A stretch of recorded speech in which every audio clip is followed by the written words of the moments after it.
Why is coaching technique to elite players important? It's fundamental to every player, but especially as they start developing their ages. I think it was M. Jacquet, the World Cup French coach there, who won the World Cup of France, and he said, without technique, there's no tactic. Basically what he's saying there is, as coaches, we could have systems of play, styles of play, we can have the best laid plans, but if the players are unable to perform the basic techniques of the game, there really is no tactical element. So it's vital at the elite stage, as players are developing, that we constantly work on their technique and we increase the demands on those players so that they're playing at speed, under pressure and on demand. What are the major differences between coaching lower level players and elite players?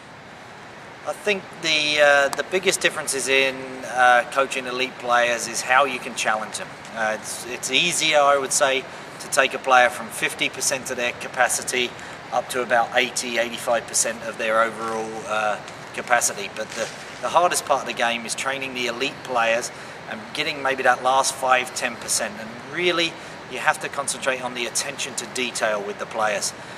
We can't just say first touch. You can't just say look over your shoulder. People need to know where their touch direction is. People have to make decisions based on where pressure is coming from.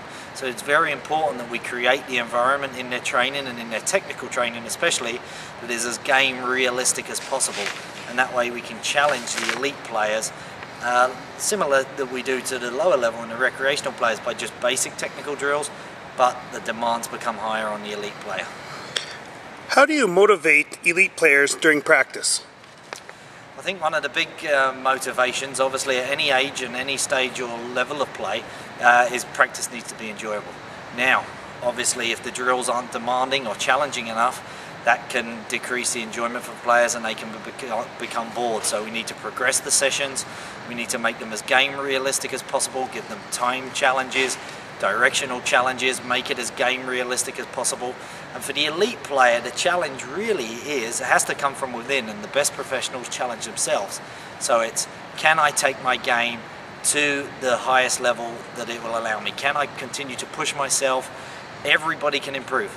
You know, it's easy to go out and do a passing drill and then I can't use my left foot in the game.